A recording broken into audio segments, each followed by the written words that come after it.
Apa yang baru saja kita tonton? Karena apapun yang terjadi di Philadelphia pada tanggal 4 Juli itu bukanlah sepak bola. Tidak sama sekali. Itu adalah 90 menit aksi saling dorong, ayunan pukulan, dan serangan curang. Pemain Prancis ditekel saat tidak membawa bola, sikut yang melayang ke tulang rusuk. Tim favorit Piala Dunia yang ditabrak berkali-kali seolah-olah ini adalah perkelahian di tempat parkir dan bukan babak 16 besar Piala Dunia. Sangat mengerikan untuk ditonton. Dan berdiri tepat di tengah-tengahnya dengan peluit di tangan, satu pria melihat semua itu dan sama sekali tidak melakukan apa-apa. Prancis mengalahkan Paraguay 1,0. Mereka lolos ke perempat final, tetapi hampir tidak ada orang yang keluar dari stadion itu membicarakan skor akhirnya, karena cerita sebenarnya adalah kekacauan di lapangan. Dan pria yang seharusnya menghentikannya malah menolak untuk melakukannya. Dia sangat buruk sampai-sampai L'Equipe, surat kabar Prancis terkenal yang telah menghabiskan puluhan tahun mengkritik tajam para pesepak bola, memberinya skor paling langka dan paling rendah, yaitu 1 dari 10. Seluruh keputusan mereka hanya sepanjang 4 kata. Dia melakukan kesalahan di hampir semua hal. Di atas kertas ini adalah pertandingan babak 16 besar tim favorit Piala Dunia melawan tim Amerika Selatan yang gagah berani yang sebelumnya telah menyingkirkan Jerman lewat adu penalti.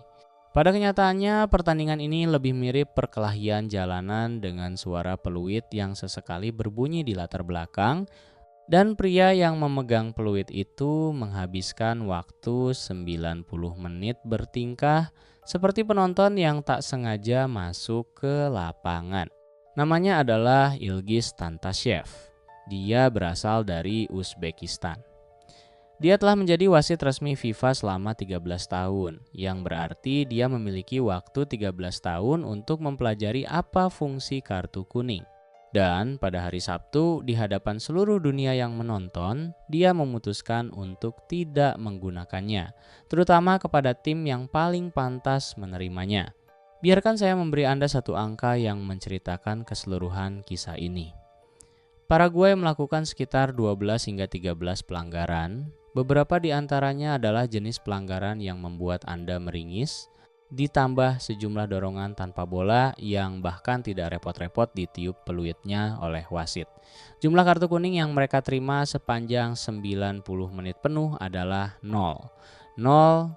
Sekarang ingatlah hal itu, karena inilah bagian yang mengubahnya dari sekadar ketidakmampuan menjadi sesuatu yang hampir terasa ironis. Prancis diganjar 3 kartu kuning. Manu Kone, Bradley Barcola, Michael Olise, semuanya diberi peringatan. Jadi ini bukan karena Tantashev meninggalkan kartunya di lorong stadion. Dia membawanya. Dia tahu di mana letak kartu itu. Dia hanya menyimpannya secara eksklusif untuk tim yang menjadi korban pukulan. Pikirkan kembali hal itu perlahan-lahan. Tim yang melayangkan sikut pergi tanpa noda. Tim yang disikut justru mendapat 3 kartu kuning. Itu bukanlah kepemimpinan wasit yang lemah, itu adalah kepemimpinan wasit yang benar-benar terbalik. Dan mari kita benar-benar mendata apa saja yang dia biarkan.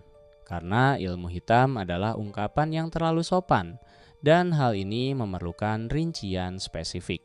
Andres Cubas langsung menerjang Adrien Rabiot dengan tackle yang sama sekali tidak mengarah pada bola. Tidak sama sekali.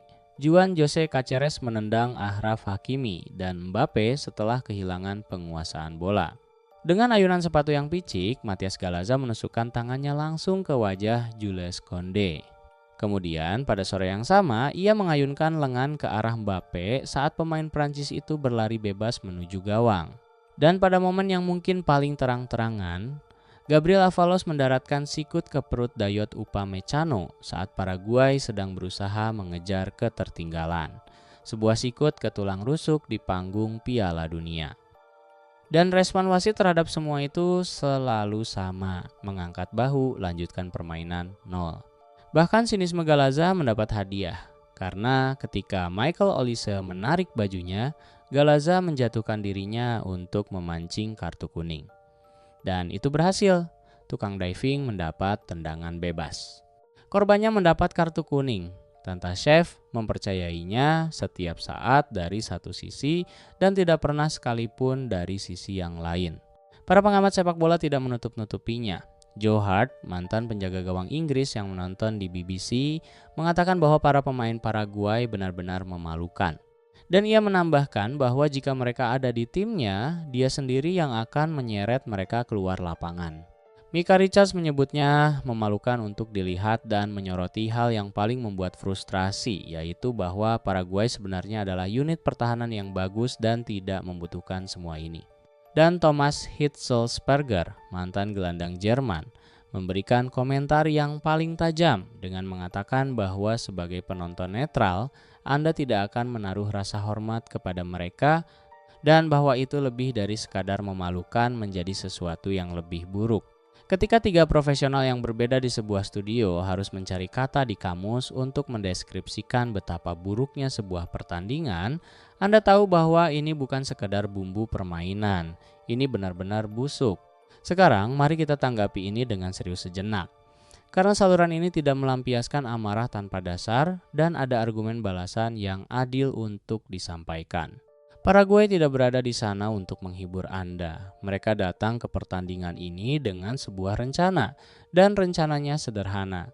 Bertahan dalam memadati kotak penalti dengan 5 bek, membuat frustrasi tim favorit, menyeret pertandingan ke perpanjangan waktu dan adu penalti, serta mencoba mengulangi keajaiban yang mereka lakukan saat melawan Jerman. Dan untuk waktu yang cukup lama, rencana itu hampir berhasil. Butuh waktu lebih dari 20 menit bagi Prancis untuk melepaskan satu tembakan. Prancis tidak melepaskan tembakan tepat sasaran hingga menit ke-55. Orlando Gil, penjaga gawang Paraguay dan pahlawan mereka saat melawan Jerman, melakukan penyelamatan demi penyelamatan dan menghasilkan penyelamatan ganda yang benar-benar brilian di masa stoppage time untuk kembali menggagalkan peluang Mbappe. Secara defensif, mereka terorganisir, disiplin, dan sulit ditembus. Seandainya mereka melakukan hal itu dan meninggalkan sikut mereka di rumah, mereka pasti pulang dengan bermartabat. Tragedi bagi Paraguay adalah mereka cukup bagus sehingga tidak perlu melakukan pelanggaran, namun mereka tetap melakukannya. Tapi inilah masalahnya.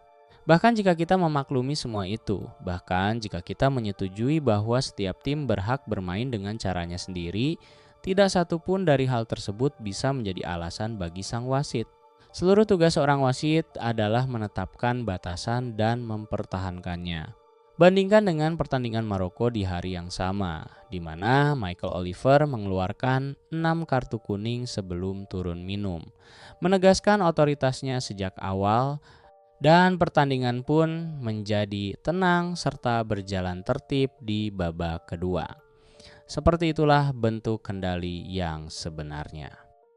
Tantashev melakukan hal yang sebaliknya. Dia membiarkan tensi memanas, membiarkan pelanggaran menumpuk, membiarkan para pemain merasa bahwa tidak ada konsekuensi yang diberikan. Dan pada akhirnya terjadi keributan, hinaan melayang dari bangku cadangan, serta Gustavo Velasquez yang mencoba mengonfrontasi para pemain Prancis setelah peluit panjang dibunyikan. Sebuah pertandingan bisa menjadi seperti itu karena wasit membiarkannya menjadi seperti itu, dan inilah detail yang seharusnya membuat Anda lebih terganggu.